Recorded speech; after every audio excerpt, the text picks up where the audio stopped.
because of suburban hunting and what it has to offer, you can find adventure just in your backyard. You could come to Atlanta and hunt that deer if you just put in the effort. Like an over-the-counter tag? Yeah, you can buy. There's no draw or anything in South. These are whitetails that people dream of. Yeah. But hang on. What's the catch? You have to be really good at knocking on doors and convincing a stranger on the spot to allow you to shoot a deadly weapon in their backyard where their kids and dogs play. And that's really, really freaking hard. Because I can imagine this thing going south where you hit a deer with an arrow and that Here we go. deer Here runs we go. and dies coming. in someone's front porch. I've tracked a deer down a sidewalk before, a public sidewalk. Blood trail. like Are you blood. serious?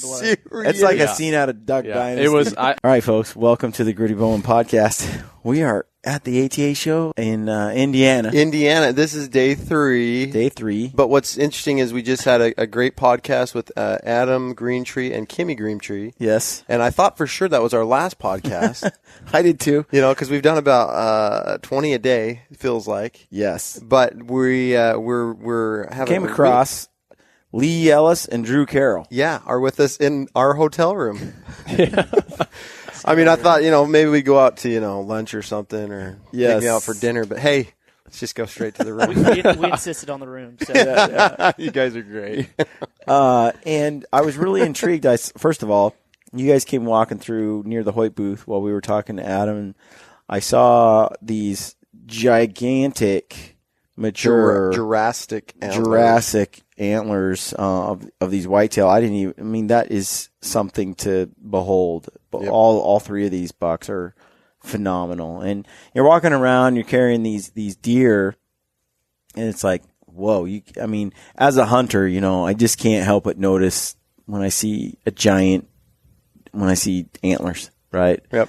And then you guys came over, and I'm getting the story. And I realized, man, I need to sit down and talk to you guys for a while because this is a really, there's going to be a lot of people who have some stigma attached to your hunting, right? Yeah. But I've lived in the city, and these are kind of like city bucks. And so I want to talk to you guys about this. And you call yourself the Suburban Bowhunter, and we're kind of getting to know you right here in the hotel room.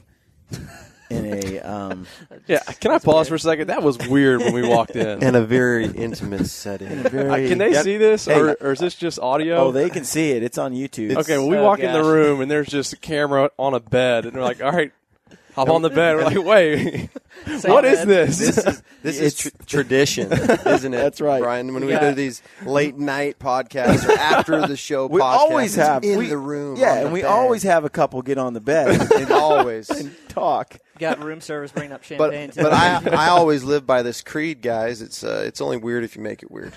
That's right. Don't make it weird. It's not weird. So you guys tell folks that are listening a little about your history and what you're about. Yeah, so we Lee and I grew up in Atlanta, became friends back in high school. We were probably, 15, 16. And both of us were interested in outdoors. He was a hardcore fisherman. My parents always had like a farm or a lease where I could go rifle hunting for whitetails. Yeah. And it really kind of all started, Lee and I were fishing a pond down by one of our neighborhoods, and hadn't really bow hunted at the time. Actually, I don't think either of us even owned bows at that time. No, I definitely didn't. Yeah. I'd never been hunting before at that point. Okay. Well, we decided to kind of like wander down below the dam of this pond, and I think it's a 6-acre block of woods, just like a privet bottom. Mm-hmm. And I swear there was probably like 300 rubs within like maybe a 100-yard by 50-yard area. 300. I mean, it was ridiculous. 300? Well, you had these like, it was a lot, but no, 300. Lee is the voice of reason. You got these like privet bushes with a bunch of stems coming off, and they were just rubbing everywhere. So we looked at each other and we're like, okay, there's something. What's a privet bush? Describe that. Did y'all not have those out west? I don't know. We have Okay. sage. I'm not really a botanist, so is that a plant? A botanist? Yeah, that's right. Yeah.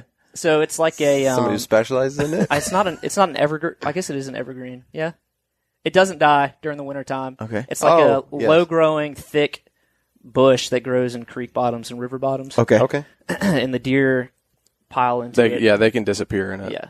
Okay. And it's all over. Okay. It's the Chattahoochee River that runs through Atlanta. And you were saying fishing in this neighborhood. Yeah. Describe neighborhood to me. Neighborhood. So Atlanta, when people think of Atlanta, if they haven't been there, they probably think like just downtown. But what it is like you have your downtown, but then you have the 285 perimeter, which goes all the way around the city in a circle. And that probably encompasses like, I don't know how many square miles, like 15 square miles maybe. No idea. But then you can drive in any direction for... Lee's like, this detail does not matter. I'm very detailed. So. Yeah. You can drive probably 30 miles in all directions from that perimeter, and you just have a sprawl of suburbs, just gated neighborhood. If you're on the north side of Atlanta, you got gated neighborhood after golf course, just country clubs. And then south side, it kind of gets a little sketchy. But A little? Yeah. So, a lot. A lot sketchy. So you just have You all... can get shanked. Yeah. We're packing heat every time we hunt on the south side. Wow. We heard some stories today about Sheldon, who was hunting the south side, like finding dead bodies and, and someone sneaking up on him, trying to rob them and stuff. Like, yeah, it's bad. What? See, I'm way more worried about the human two-legged predator than I am the grizzly bear in Montana. Suburban hunting. You have no idea. Yeah, you dead have no body. idea. Hey, let's keep going. Sorry. We're getting into this. We're getting into this. Great. So the neighborhoods, you've got creeks and stuff cutting through them. You got floodplain all over the place, and I guess the lifeblood of these, I guess the woods in Atlanta is the Chattahoochee River. Yep. And the federal government established maybe 10 different recreation parks along that river, and they're anywhere from like 100 acres to maybe 500 acres in big blocks. Some are like close to 1,000 acres. Maybe 1,000. No, absolutely no hunting allowed, and that is like serves as massive sanctuaries for this deer. And it's like it's got the privet we told you about. It's got these hardwoods. I mean, it's got everything that a whitetail deer needs to thrive, and it's that river basin that really. There's something. I think the soil is so fertile that there's just so much nutrition for these deer at all times of the year. One thing that we've really discovered, and I think it plays a huge role of why these bucks are getting so big, is Atlanta has a ton of kudzu. I don't know. Do you guys know what kudzu is? Mm-mm. Do you know what lab is? It's planted for deer. It's a food plot. I'm learning these guys are really you guys are more good Westerners. with botany or Seriously. trees. Soybean. Do you know what a soybean is? Yeah. So it's I'm with you there. Lab is basically like a soybean, but it grows. It's like genetically engineered to grow in a vine. Okay. And it's I'm pretty sure it's a perennial, which means it dies each year. Kudzu is like the natural version of lab, but it's actually invasive to the south. Yeah, but they brought it in because it helps control like erosion along roads and stuff. And it grows like crazy. I think I don't remember what we were told it grows, but I think it grows like a foot a day. Okay. And it is literally just a jungle. I mean, just so thick you cannot walk through it. Okay. And it's just tons of these big leaves, and we didn't really realize this until we found Charlie. Yeah. The first year we started filming in like a 5-acre kudzu patch. And who's Charlie?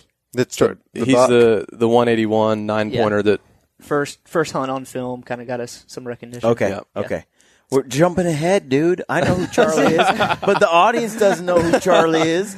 So sorry about that. But anyways, we found this deer, and it was in like 5 acres, and it's surrounded by apartments. And so at any time of the day, we could go over there and find him.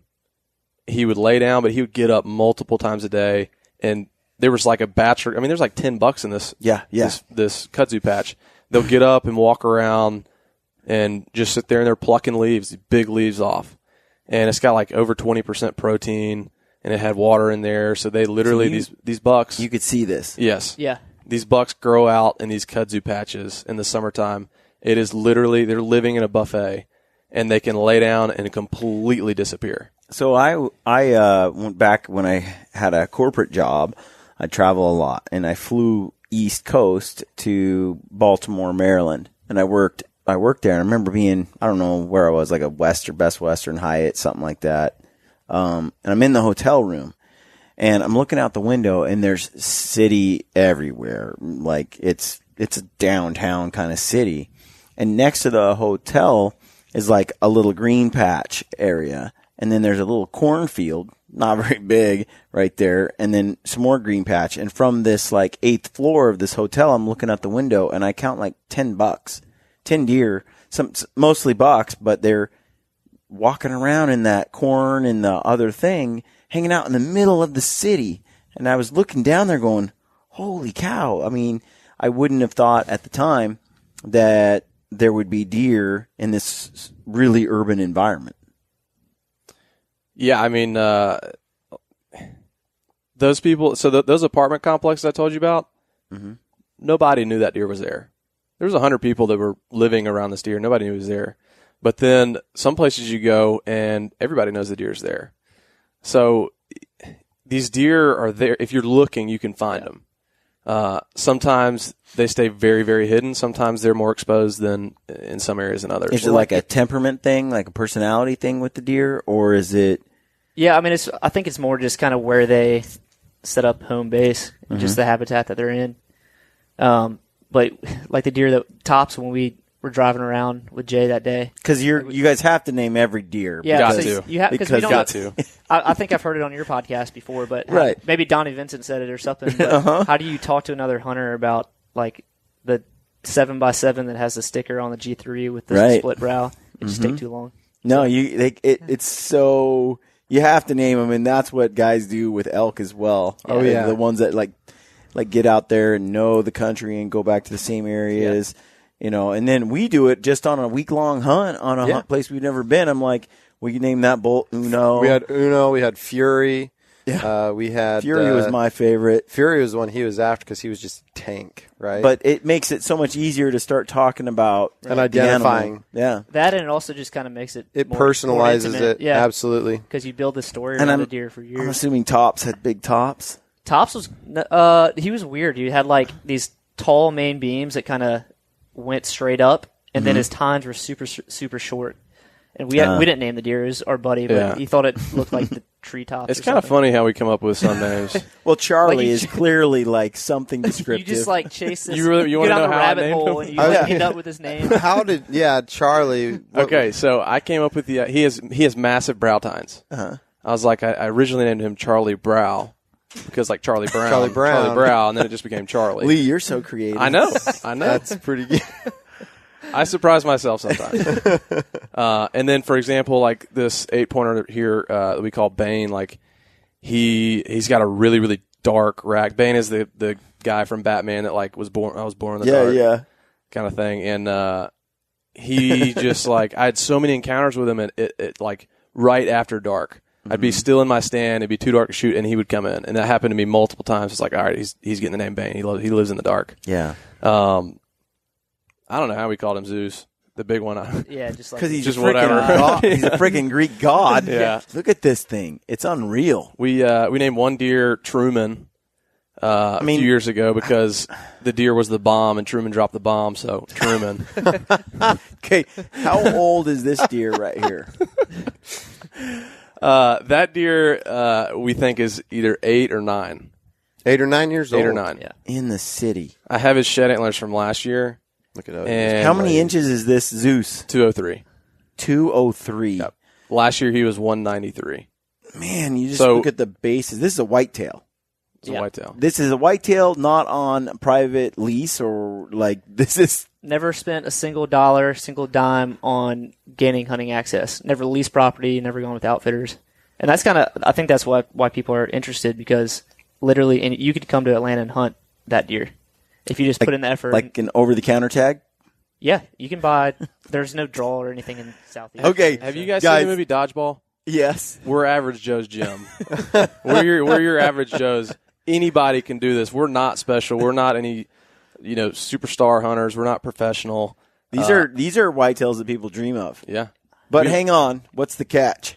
You have to be really good at knocking on doors and convincing a stranger on the spot to allow you to shoot a deadly weapon in their backyard where their kids and dogs play. And that's really, really freaking hard. Because there are a lot of anti-hunters around the cities, especially Atlanta. Wow. And I mean, that's why Lee's been so successful over the years. It's Lee, kind of funny. You got that charm. Lee's got that charm. But Like, hey. Pull them out of the gate. They don't know it. Hey, how you doing? Wow, that's how it is. You guys literally will walk up, knock on a door, and try to persuade or convince this individual that, hey, you know that they've got this buck is in their property or in their area, and to allow you to and you guys are you bow hunting? I'm assuming. Yeah, it's archery only. Archery only, correct? I think this would be a good time to jump back to kind of how we started, because when we first realized there was bucks in Atlanta in these areas, we started to try and get permission, and it was just like it was bad, miserable. I mean, terrible. If we knocked on 100 doors, maybe we got one, two. One. Most people are like, "What?" Like, we're 16 years old at the time, and they're like, "No, get it! Like, leave! Like, what are you even talking about?" Before I could even drive, I remember my mom like driving me around to these houses and let me get out and knock on the door and try to get hunting permission. And it was a joke. Yeah, it was bad. It was a joke. I mean, looking back, like, I'm amazed that we ended up getting that one spot that we did. Yeah. So back to the story I was telling, back below that dam, below the dam, when we were fishing.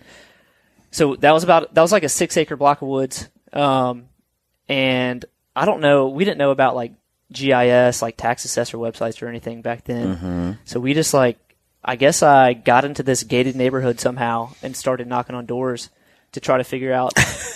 I magically got into the gated neighborhood. Somehow climbed over the gate. I couldn't drive, so I couldn't opened. ram it with my truck, so I just kind of snuck under it. Eventually, I figured out who owned the property and knocked on their door. God, my voice keeps cracking.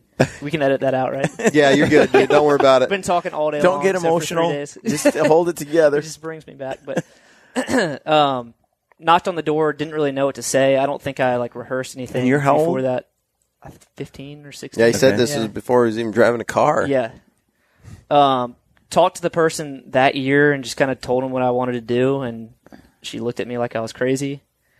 But a lot of times, so we either get like a hard no, like a hell no, or we'll get the cops called on us or something like that. Which happens a lot. Or it happens. Happens a lot. Which happens a lot.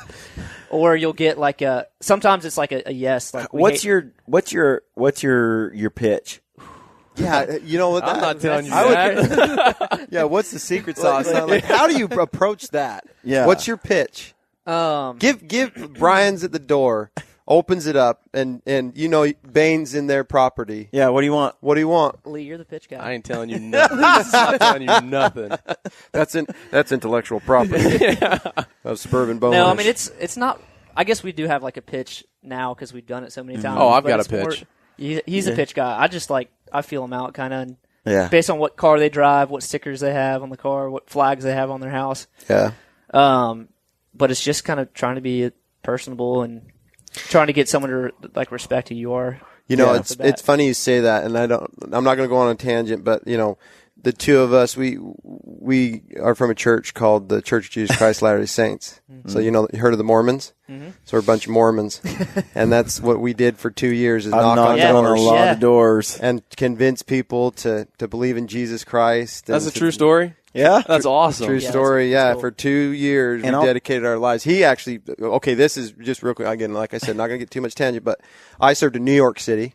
So I lived in Manhattan and the Bronx, and those are the doors I knocked and the people I talked on the street. This guy over here served his mission in Japan. So he learned how to speak Japanese. Yeah, konnichiwa. That was really good. He'll probably I don't even know what that means, but yeah. Well, going from door to door, and I remember being 19, we went out when we were 19, yeah. And getting door slammed in my face. Yeah. And rejection was not easy. But after a while, it's like, now it doesn't bother me at all. I'll go up and I'll ask, what's the freaking what's the risk? Why do people build up rejection so high in their head that it freezes, it paralyzes them? Yeah. We talked about this the other day about overcoming fears that really aren't that big a deal. And one exercise that Tim Ferriss talks about doing is walking into a Starbucks and then just laying on the ground. Yeah, I've heard that podcast, yeah. Yeah, and I think, dude, I mean, you start doing some things like that and go through these exercises, and you realize this isn't a big scary thing. Yeah, I think most people I've talked to are terrified to go knock on a door. What's pretty impressive. I mean, people look at it like my friends think I'm crazy going and knocking on doors, and they're like, well, "Hey, will you go do that for me?" I'm like, "No, you can do it." Yeah. Yeah. Well, and like you said, you're 15, so that I mean that's respectable. Like 15-year-old, like most 15-year-olds aren't saying, "I want to go knock doors and figure this out." They're like, "Your friends, forget that. You go figure that out." But then, like, it sounds like over time you get comfortable, more confident is built, and you're able to say, "Hey, what's the worst thing they could say?" No. Exactly. All right, next door. Yeah. Or call the cops or something. But I mean, we're not doing anything wrong. I say that to say that we can relate with you. We feel you when you talk about those rejections or those doors or knocking on them. Or any salesman that's gone door to door. Yeah, door to sales. It was a lot. So it was a lot of trial and error. And like I said, I mean, if we knocked on 100 doors in a season, that year we got one spot. And that's all it takes sometimes. Yeah, but it's just doing it and learning to kind of perfect your craft. Yeah. If I knock on 100 doors right now, I'm getting 95 of them.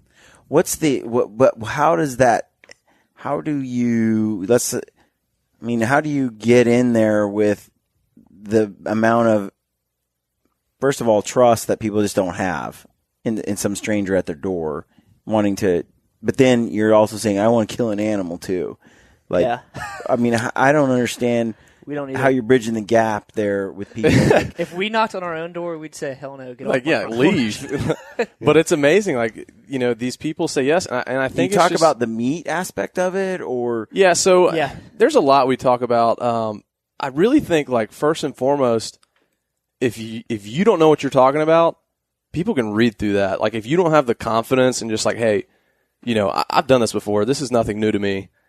That homeowner can look at you and be like, hey, this guy doesn't know what he's doing. Like, I'm not comfortable with this. But if he opens the door and he's like, yeah, this guy knows what he's talking about. He's doing this for a while. It's really not a big deal to him. They're definitely like more laid back and more open to it. And more oftentimes than not, like, you can talk someone into letting you hunt. Once you kind of tell them their story, you just got to connect with them a little bit personally. Let them know who you are, what you're about. And, a lot of the people I actually get permission from are anti-hunters. People that, don't like hunting. And I think it's also because they've never seen a hunter. They've never actually talked to a hunter. They think these hunters are savages running through running through woods with spears over their heads. And that's not who we are. I mean, we are, I think respectable people. Maybe, I don't know. But we put on a really good front. Yeah. Okay. But they're just, hunters are everyday people. And there's a lot to hunting, and there's a lot of passion there, and there's a lot of good that comes from hunting that they don't normally see. They just think of, you're just, murdering animals, and that's not the case when you actually sit there and talk to them about it. Part of it's probably just they're intrigued. They're like, I'm kind of curious here. Yeah. And if you can address those things on the spot, and you can spit out facts, you can spit out the laws by the book, then immediately you kind of gain some recognition. And so you're 15, you knock on a door, and this person lets you hunt on their property. No, she said no. And I had to go back. I think I went back like later that year. That was probably like right before the season started. Climb the fence out of the gated community. It took me a while to get out. Mom had to pick me up in the front, but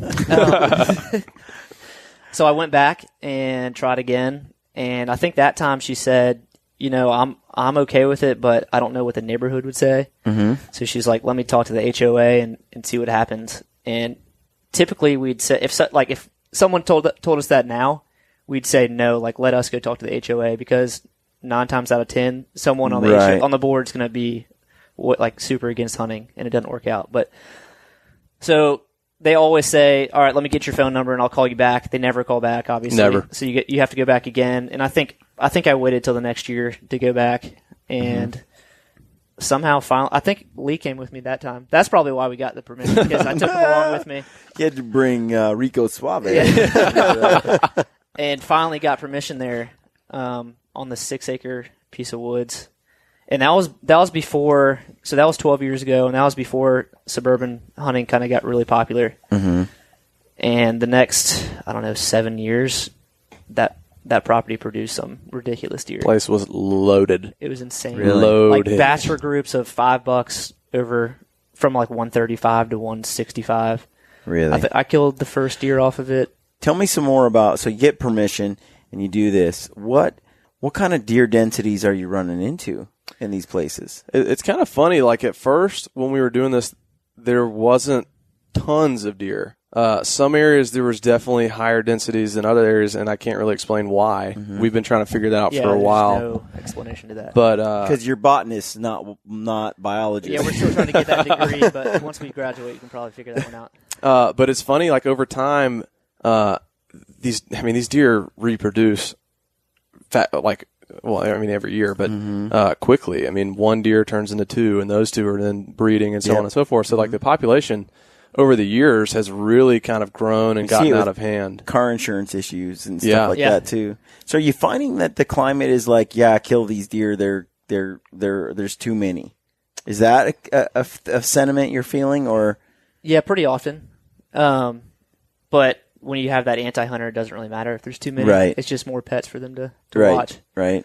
But yeah, I mean, like that's an argument for people that are educated about hunting and. Okay, so let's just skip ahead to this other part where I'm kind of bouncing around, but this isn't hunting. This is like shooting a deer that's chained to a tree. Yeah, it's like right? high fence hunting, basically.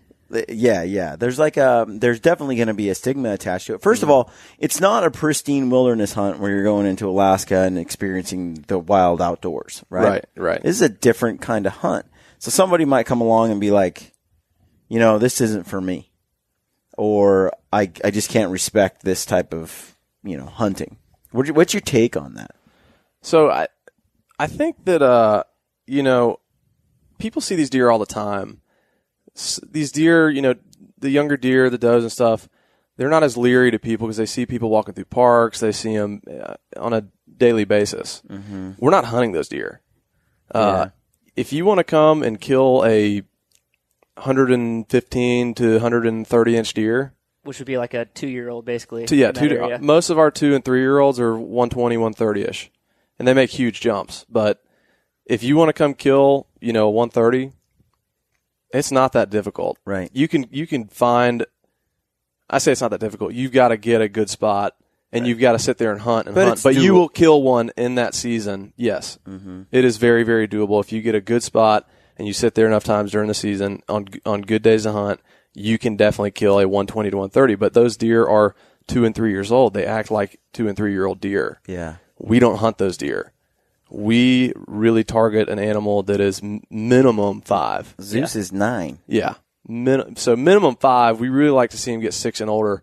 Those are very, very, very hard to find, and they are a completely different animal.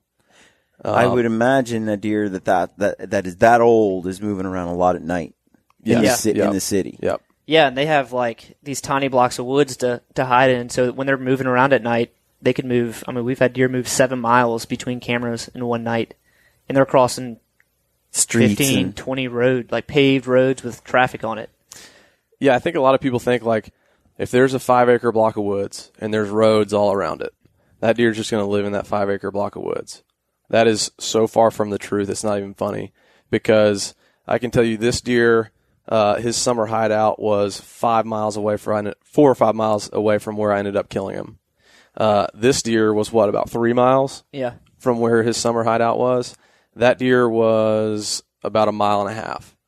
And like Drew said, we had a deer years ago that point A and point B, I had a trail cam at. One at A, one at B. Just from my perspective, this is just so cool. Yeah. Like, so different. Trying to, in the middle of the city, trying to figure out what they're doing, where they're going, tracking them. Dan Flores wrote the book, what is it, American Coyote? No, Coyote America. Yeah, he did write American Serengeti, but he wrote Coyote America. And he talks about huge coyote populations within city limits that people don't even know are there. Now they have these packs that are in major, like Denver is one of the highest populated wolf downtown Denver. And these animals they have assimilated into our world. And I think it's so cool that white-tailed deer live right in the middle of our cities with us and thrive. And we kind of don't even, realize there's this whole thing that happened. I know with black-tailed deer in Portland, Oregon City, where I hunt and where a lot of guys will kill a big buck, they're looking for a deer in in similar ways. And when I realized that there were giant deer in these like subdivisions with in the middle of a chaotic city kind of life, and then all of us and you see these deer just running around at night, and there's this whole world of activity that happens at night that we have no idea about. But game cameras were like a great equalizer. So how do you guys figure out all this stuff, like where the deer are?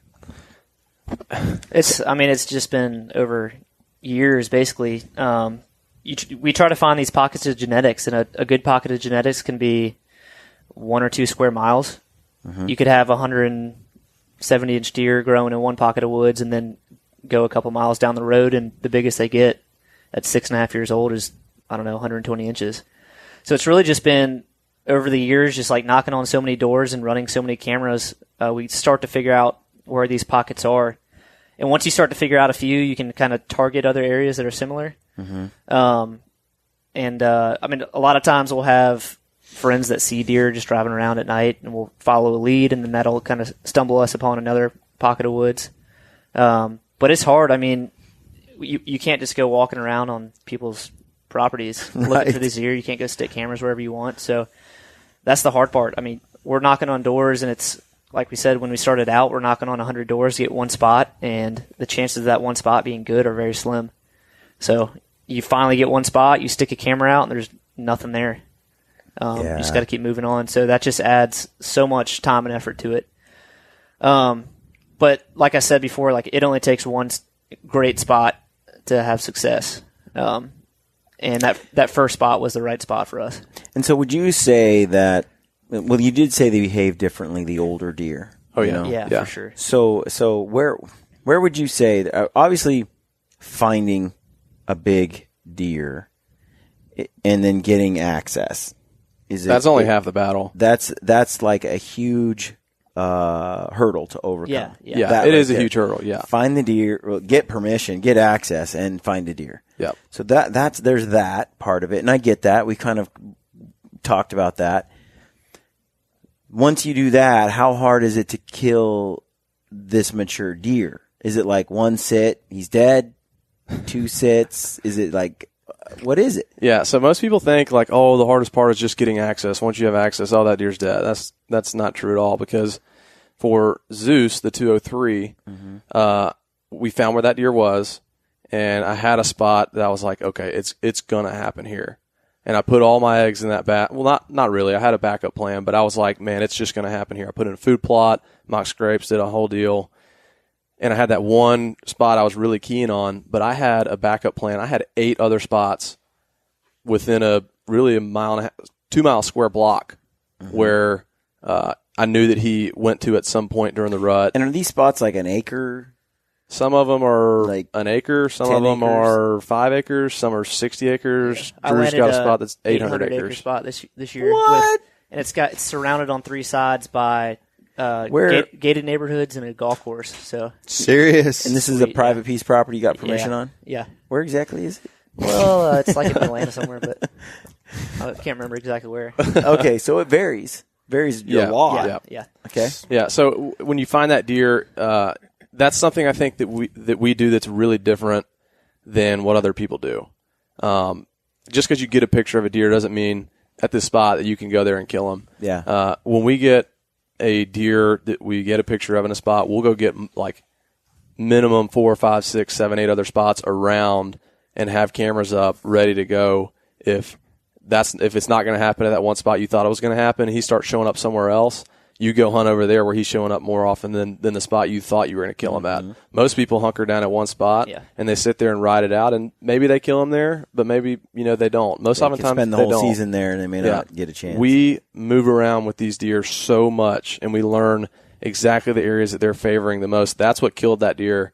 Was we figured out his rut range. And we got right in the middle of it because that's where he was showing up the most, and it was 1.5 miles from the spot I was like gung-ho that, I'm going to kill him here. And if I hadn't moved, I don't think I would have killed that deer. Mm-hmm. I mean, he's, 8 or 9 for a reason.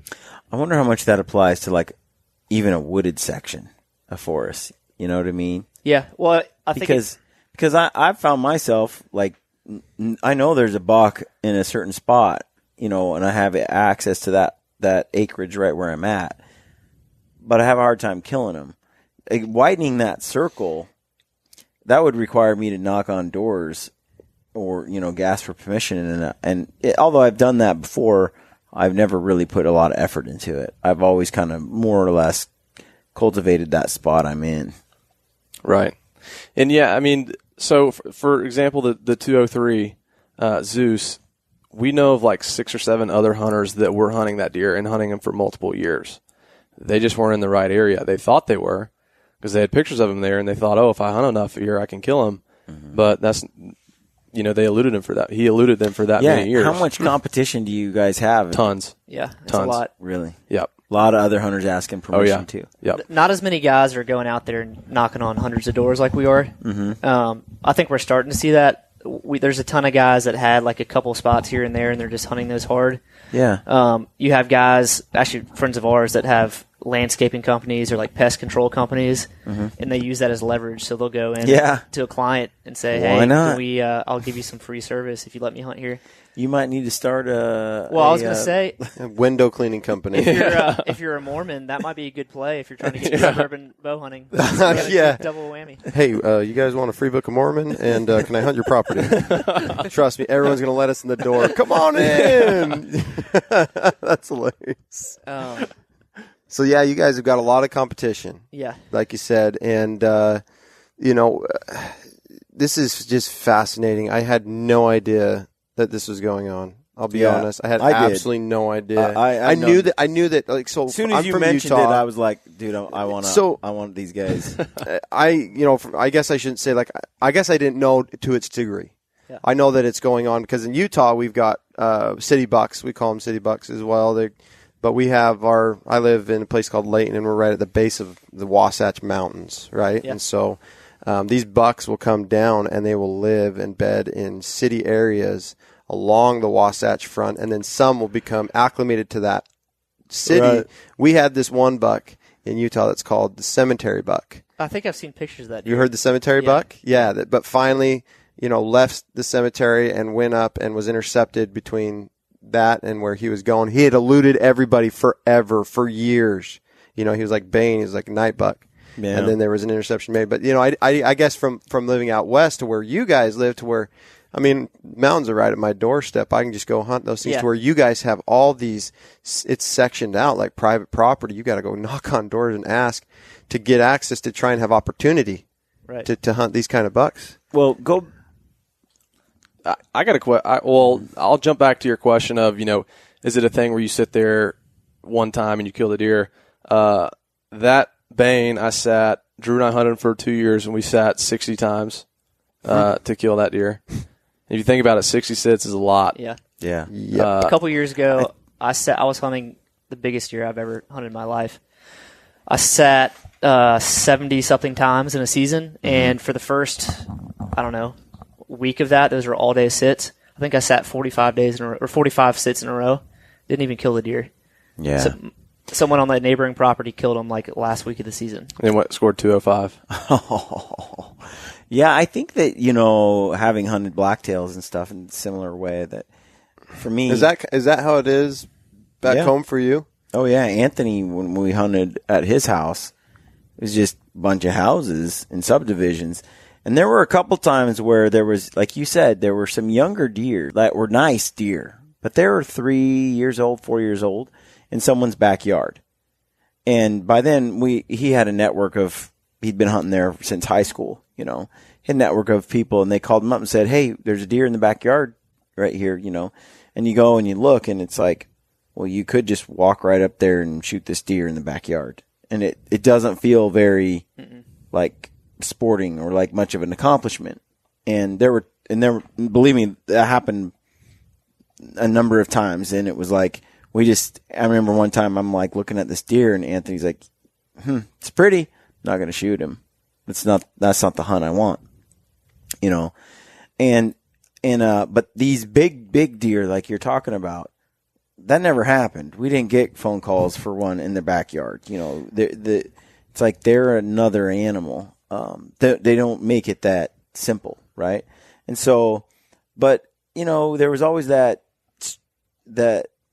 I liked getting home from work, and knowing I had like an hour and a half to hunt, because that's sometimes all I had. And so, or about 2 hours before work, where I could get in and go hunt, like on a couple of little like 1 acre, 3 acre spots. And I know that deer's coming through. My cousin lived in Virginia for a while, and it was the same thing. He just had permission on a couple spots, and he could see the guy mowing his lawn and the kids jumping on the trampoline, and then he could see a buck following a doe, and he's just hoping it comes through this guy's backyard so he can shoot it where he has some permission.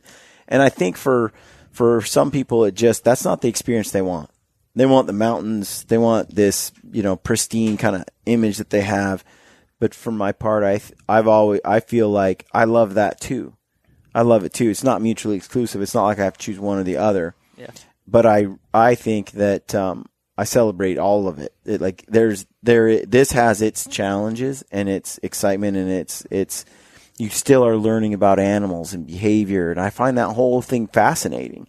I mean, I'm sure you guys have learned a ton about whitetail deer in an urban environment, and it's not something to just take off lightly or just to be like, oh, how lame is that, Right. Yeah, so what I can tell you is that if it weren't for suburban hunting, I wouldn't have been able to hunt at all. And I love hunting. It's my passion. I never would have discovered it if it weren't for suburban hunting. Mm-hmm. So, because I didn't grow up with a family farm I could go out to in the middle of nowhere and get away from it all and start hunting. I loved doing that when I got the chance, at a friend's or something like that. But if it weren't for suburban hunting, I wouldn't have been able to pursue what I love doing. So, you appeal to a whole new crowd of people that don't have that luxury of family land or land they can lease or access or whatever. And there's just a whole new crowd of people that, because of suburban hunting and what it has to offer, you can find adventure just in your backyard and get back there. And though you're not on 1,000 acres, you can still feel like you are. Mm-hmm. Sometimes in the morning it's still quiet until the leaf blowers get going about 8 a.m. and then all hell breaks loose. Pool boy comes over. Yeah.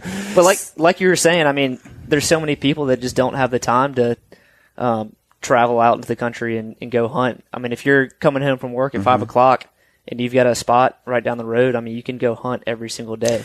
And that's what brings adventure kind of to your everyday life. Right. And that's the other thing, too, I want to say is you take someone who has spent a lot of their life in the outdoors somewhere far, deep and stuff, and it's like, yeah, I'm a wilderness man. Yeah. You take that person and you plop them in Atlanta, and you're like, have at it. That person's like shaking in their boots. Like, what? Who? I got to hunt what? And it's a completely foreign and uncomfortable environment. Yeah. Yeah, it's not for everybody. We know that. But for us, it was just kind of playing with the cards we were dealt at the time. Yeah, and if I had the choice, I mean, I would be like Adam Greentree. I could spend a month out in the wilderness. I'd go live in Colorado and go elk hunting and stay out there for a week. Actually, just this summer, I spent a month and a half on a road trip going from Arizona through Utah, nice, up into Wyoming. So I love to do that kind of stuff. I'm a rock climber, love to hike and stuff like that. But we didn't grow up in that scenario, so we kind of just made the best of what we had. Well, how has this experience being, hunting the way you have? How has it, I guess, fulfilled you? Like, obviously, it's something you're really into. Yeah. So, I mean, how has it kind of changed you? Just stories about the deer is a big part of it. We haven't gotten into this yet, but our faith is a big part of it. And since y'all mentioned kind of that y'all were part of a church, that's a big part. And that's kind of the reason that we're trying to start filming and kind of gain a platform, just to try to glorify God from that platform. And I know that's not always a popular thing to talk about, but it's part of who we are. It's who we are. Yeah. And we know we kind of turn some people off when we talk about that, but every single deer I've ever killed has a pretty incredible story behind it. And it's taught me a life lesson, a much bigger lesson through one way or the other, whether it's never give up or trust the process, whatever you want to look at, what it taught me. But, every single deer, there was prayer involved, and, whether I could see it at the time or not, God was working with us. And for me, it's everything. It's where I can go escape from the city life and be still for a minute and just kind of reflect on, God and my faith and things like that. So yeah, I mean, it means way more. It means everything to us. It's not just to go kill something. It's way more than that. Oh yeah. Well, I think also is cool is the idea of there's this resource out there where these deer are running around and you can experience like chasing a mature old buck is a lot different than trying to do other types of hunting. They're just a different, and that challenge is fascinating to me, especially when you start trying to, instead of like, Aaron will say, when you're trying to kill the buck, it's a lot different than trying to kill a buck, you know? And that's when I think too, when you're after just one deer like Donnie Vincent and Rivers Divide, like you relate to that if you've done it before and it haunts you and you're thinking about it and where he's at. And I think it really helps you as you put the pieces together, it's a puzzle and you start to kind of understand that animal. You start to learn more about those animals in general and the species in general.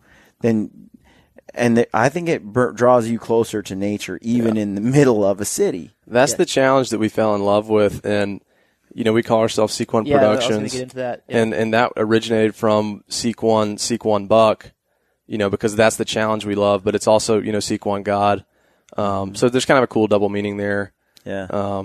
And you talk about it's not popular in these things, and what I love is no shame in that game. No, never feel that you should be shunned to be able to shine that light and realize that we have these opportunities, we have these animals, we have all these things because of God.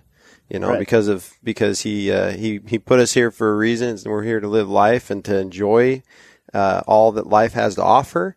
And part of that and the life stream that you've chosen is to be hunters and gatherers as we are, and that's huge. I think that's really, really cool that you guys, that's part of your core, part of your why as a group, and why you're doing it is it's just to have reverence and respect for God and also for his animals and creatures that he's given us to partake in. That's cool. So, I think it's neat because you're introducing this to other people that may or may not, you're exposing city folks to hunting. And, but I can imagine this thing going south where you hit a deer with an arrow and, that Here we go. deer Here runs we go. and dies in someone's front porch, driveway, or in the road.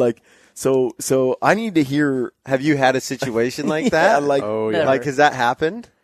And then how do you? Yeah, tell the story. What's about your zoos, best? What's your? Yeah. Oh. We have so many stories. This one's not that ridiculous. I've tracked a deer down a sidewalk before, a public sidewalk, blood trail. Are you serious? It's like a scene out of Duck Dynasty. It was. I shot this buck. I hit him far back, and he ran a good ways. And it's first thing in the morning. So by the time I get down on my stand, before you go on, what is kind of the way you want to kill a buck in these kind of urban centers? Fast. So how? What? So fast. So what kind of shot are you looking for? And what kind of? We just ruined that clip. And what kind of arrow, like bow setup, are you running? Yeah. A lot of times we're hunting on properties that are like a half acre. Mm-hmm. So that means when you shoot a deer, it's got about 30 or 40 yards to drop before it crosses the property line. We've actually found this year that double lung is by far the best way to drop a deer quick. We learned that the hard way because we shot 3 out of 4 deer this year in the heart, and they ran one of them ran 150 yards. Really? Yeah. I don't know what it is. It's like as soon as the deer lose that oxygen, they just collapse when you double lung them. But I guess they can pump out blood for a ways. What kind of broadhead do you guys like to use? So we hooked up with Faradyne Outdoors for this past year and shot Rages, and we used to shoot Rage. Lee used to shoot him a bunch, and I used to hate him. Yeah, he hated him with a passion. I hated him. Are you shooting those hypodermics, or which ones are you shooting? Yeah. We're shooting hypodermics now. Do you shoot? So you're using a standard diameter, or no, deep 6. So you shoot the deep 6. Yeah. All right. What are you shooting? The injections or the? Yep. East injection. East injection. That's Yeah. pretty much close to the same set. I shoot the deep 6 FMJs with the hypodermics. Okay. 100 or 125? 100. 100. 100 Yeah. grain. So I've heard people don't like the deep 6 stuff. I'd love it. No, it's all, dude. I think everybody gets kind of, super technical, but I have never had bad experiences with my deep 6. Yeah. I've heard some, but teach their own. But no, I think it's a great system, a great setup that you guys are using. Yeah. So it's obviously effective, except for when you're on the boardwalk with blood trails. Well, yeah, that was. Sorry, keep going. Anyways, I was just going to say, at first I hated Rage when I first, years ago when they first came out with them. And it was tough for me to go back to Rage after having some bad experiences, but we flat out just wore them out this year with Rage. So and the expandable, the mechanical is that, do you feel like that's the way to go? Well, or fixed blade, or it depends where you are. I mean, in the past, we would have said no. I mean, he was shooting Muzzies. Those Montex. No, the Muzzies. No. What's it called? Trocars. Trocars, And I was shooting slick tricks. And I mean, if you put a good shot on a deer with a fixed blade, they're going to die. Right. And if you have a bunch of land for that deer to run, then I'd use a fixed blade because you can shoot them through bone. That's kind of what I did. Like I found that in some of the more city type places, or where, like I'm shooting bears on Prince of Wales Island, and if they run 30 yards, it's going to be hard to find them. Because it's so thick and dense, and if there's not a good blood trail, and bears seem to, the bigger the hole, the more blood, the better, and they'll die fast. But I found that a mechanical blade, it just made the hole, and they died so fast that they only got a few steps. Yeah. And so that's a great advantage. But I've been doing a lot more Western hunting, like Colorado mountains and so forth. I prefer the dependability of a fixed blade by far.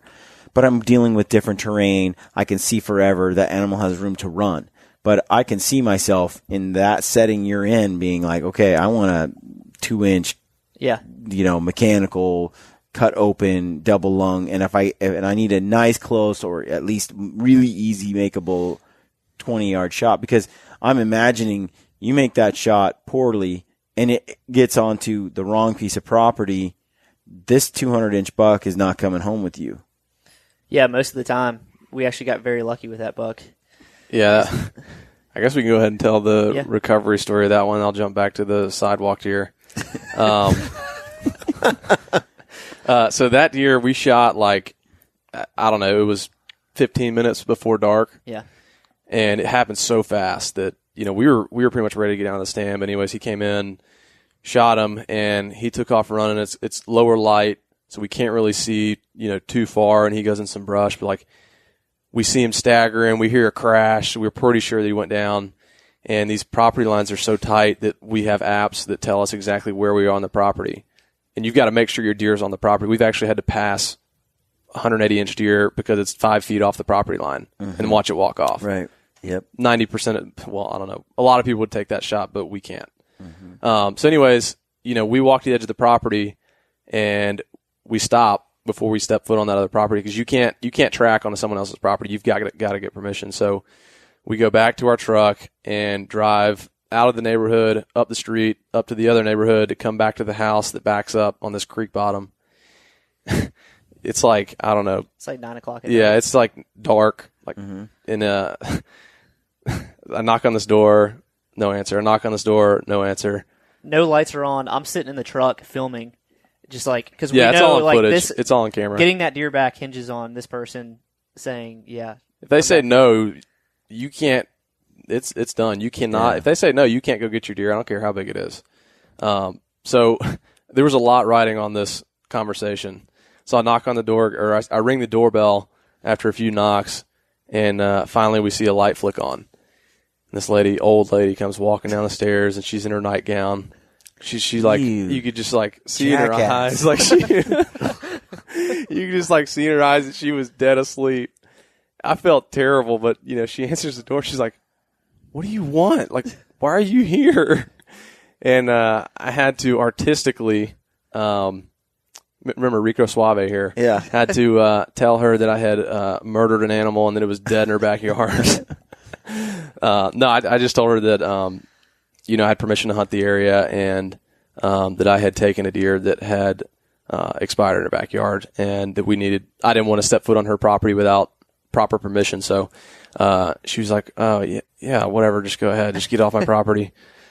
So I'm like going back to the truck. I'm all excited, and we get back, drive back to our spot, and then walk up on them to go recover them. And that could have gone so differently, though. Oh yeah, because that's a tough call to make when you just killed the biggest deer of your life, and most of the time we don't get a yes. Most of the time when we're trying to get hunting permission, and when someone hears there's already a dead deer on the property, the odds of them saying yeah, go ahead, is very slim. Yeah, and we could have especially easily if they see it. Like choking on their own blood in the driveway. Yeah.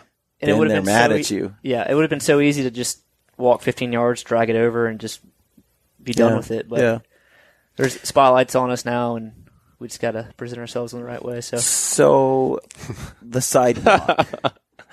Sidewalk deer. So I shot this deer, and it was far back.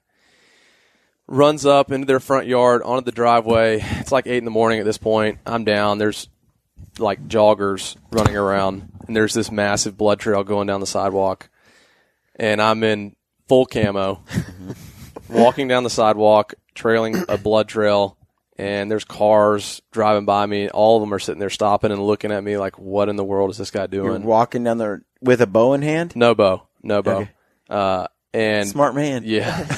There's joggers and everything, and this one lady was jogging right at me, and she's running over like a blood trail. She's like looking down and like, there's blood on the ground, and there's this guy in camo looking at me like, I know. I don't know what was going through her mind. Oh yeah. But anyways, not good things. Yeah, he veered off and went into this person's backyard, and I went and knocked on the door and again asked if it was okay for me to go track, and that deer was bedded under their gazebo, like next to a what are those little like playhouses, plastic playhouses that they had back there, and it just hopped up and started barreling off and ran into creek bottom. I backed out at that point, came back later that evening and got permission on a big lot that had a bunch of land by that creek bottom, and he was laying down in there, luckily. But that's just kind of an element that you don't get when you're on 1,000 acres. Yeah. The stories we could tell you of what we've seen hunting, the trail camera pictures we've gotten of having cameras in Atlanta, we could literally sit here and talk for hours about the stuff we've seen. I don't know if you want to share probably the craziest thing you've seen. Well, I know hands down what mine is. Yeah, I'd love to hear real quick the craziest thing you guys have seen on a trail camera. The naked guy, fat naked guy this year. Oh yes, that wasn't on mine though. Oh yeah, it was. What? Oh, you're right. Was it? I don't know. We have covert cameras, and it all goes to this app, and so ours are kind of all mixed together. But yeah, we had it was a pretty fat naked guy. Pretty blurry picture, so you couldn't see much. But yeah, there was definitely a fat. He was wearing a really, really small thong, or he was butt naked. I don't know which one it was, but. So what's yours, Lee? Craziest thing I've ever seen in person. I don't know if I can say this on film or camera. We can edit it if it's too okay, racy. Fair enough. So I'm on a spot that's like 300 acres, neighborhoods all around. I'm in the middle of the woods, and I can see the back of this house, and it's downpouring rain. Downpouring rain. Did you see a murder? No. Okay. I may have heard a murder at one point. This is a different story, but I'm just focused on this one story. And so there's this basement, and I guess this boyfriend and girlfriend were in the basement at their parents' house. Yeah, so okay. It's downpouring rain, and it's like, I don't know, October. It's kind of chilly. And I'm sitting in the stand, and this door opens. They come out, guy and girl, and they're like sneaking in the woods, and they get in the woods 50 yards from me, 45, 40 yards from me, going at it. They start going at it. I mean, like, in a split second, just, like, close off everything, just, like, really going at it. And I'm in my stand. It's downpouring rain. I'm in my stand waving my arms, like, trying to yell at them, like, stop. Stop. Yeah, I think at that point, I'm just plugging my ears and looking the other way. So at this point, I'm like, they can't hear me. Like, I don't think any deer are The going to last come around thing with this you going want on. is to get spotted. Yeah. You pervert. Oh my gosh.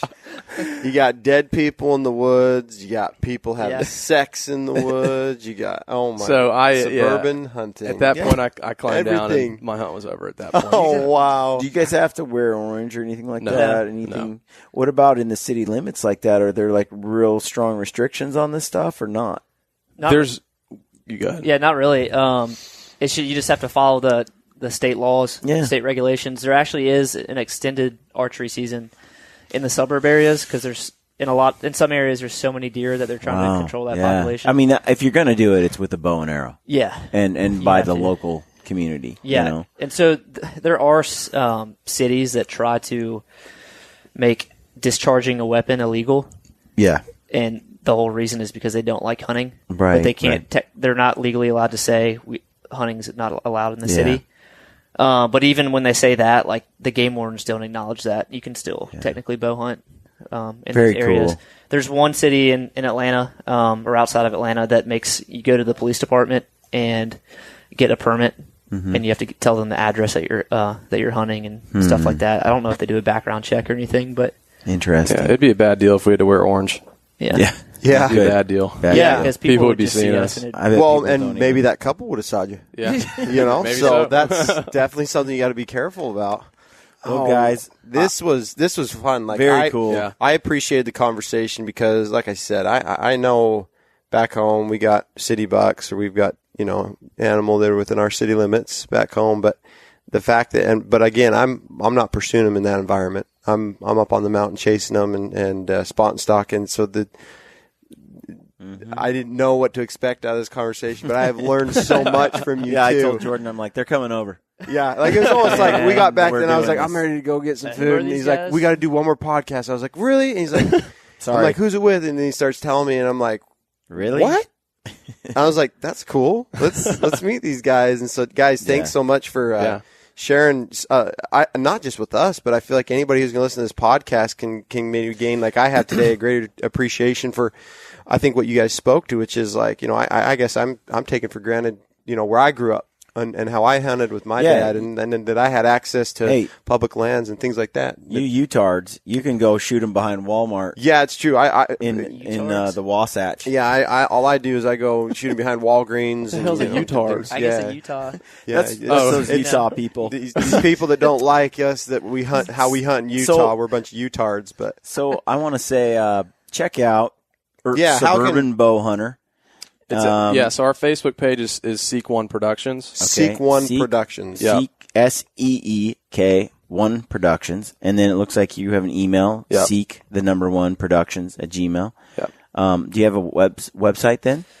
We actually took it down. We're just focusing on social media right now. We've got an Instagram too. Same thing. Yeah. Seek One You took Productions. your website So down. it's Seek. Yeah, I mean, we're not selling number anything one. right now, so there's really no point of having it. All Here, the same information. Jordan's a is on- marketer, and that just struck his Yeah, I'm like, dude, like knife in the heart. you don't realize how many people would probably find your social media through your website. We're ending this podcast. You can I talk could, if later. you guys want to sit down and talk marketing, I don't know about it. And so, so it looks like So anybody listening, Instagram is also Seek One Yeah. Productions. Yeah. And I'll say that kind of our plan going forward, which I think is cool, and we'll keep it all updated on Facebook and Instagram. We're actually going to new cities this year. Oh, cool. We've had a lot of people reach out to us saying they love the episodes and, hey, we do this in this city. So this is a countrywide thing. Yeah. We've got, I'm not going to name the cities, but we've got 2 or 3 cities that we plan on going to this year. We're going to go from ground zero all the way up to hopefully killing something of exactly how we do it, starting completely fresh in a new city. We've got some with pretty good leads. with the pitch. I don't know about the pitch. We'll see. So, Just kidding, Lee. and so how many, you're going to record some stuff. You're going to put some content together, new content this year. And then it looks like you're maybe going to put it on, where are you going to distribute it? Do you know? Yeah, where's distribution so for people? It's on our Seek One Facebook page. Okay. It's also going to be on Mossy Oak's Facebook page. Do you have a YouTube page? We've got Seek One Productions YouTube as well. Okay. Carbon TV. Okay. So we've got 2 episodes out. Actually, it's two deer. That's a 2-part episode. And we've got 2 more coming. So Zeus is going to come out probably in the next month or so. Okay, cool. And then same with this deer here. That should be the next month. Excited to see that. And we still got 15 more days in this. Nice. And your left. season left. Yeah. So once you guys get done here, it's back Yeah. in the stand. Yep. Okay. Cool. Cool, guys. Thanks for coming on Yeah. the Thanks for having podcast. us. Yeah, we'll stay in touch. Stay gritty. Don't be dead weight. Despite our ever-changing, ever-indignant world with its growing ignorance of and indifference to the ways of the wild, I remain a predator, pitying those who revel in artificiality and synthetic success while regarding me and my kind as relics of a time and place no longer valued or understood. I stalk a real world of dark wood and tall grass stirred by a restless wind blowing across sunlit water and beneath star-strewn sky. And on those occasions when I choose to kill, to claim some small part of nature's bounty for my own, I do so by choice, quickly, with the learned efficiency of a skilled hunter. Further, in my heart and mind, I know the truth and make no apologies for my actions or my place in time. Others around me may opt to eat only plants, nuts, and fruits. Still others may employ faceless strangers to procure their meats, their leather, their feathers, and all those niceties and necessities of life. Such is their right, of course, and I wish them well. All I ask in return is no one begrudge me, and all of us who may answer the primordial stirrings within our hunter souls, my right to do some of these things myself.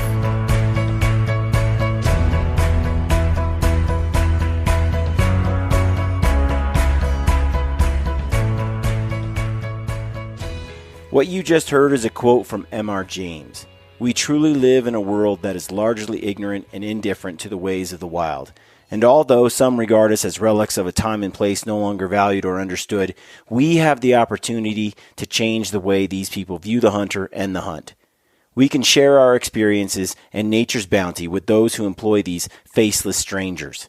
And by so doing, we make a difference, not just for ourselves, but for the wild animals in the wild places we care so deeply about. Never stop sharing your passion for hunting and the outdoors. Our wild animals and our wild places depend on it. This is Ty Stubblefield, and you're listening to The Gritty Bowman. Gritty Bowman.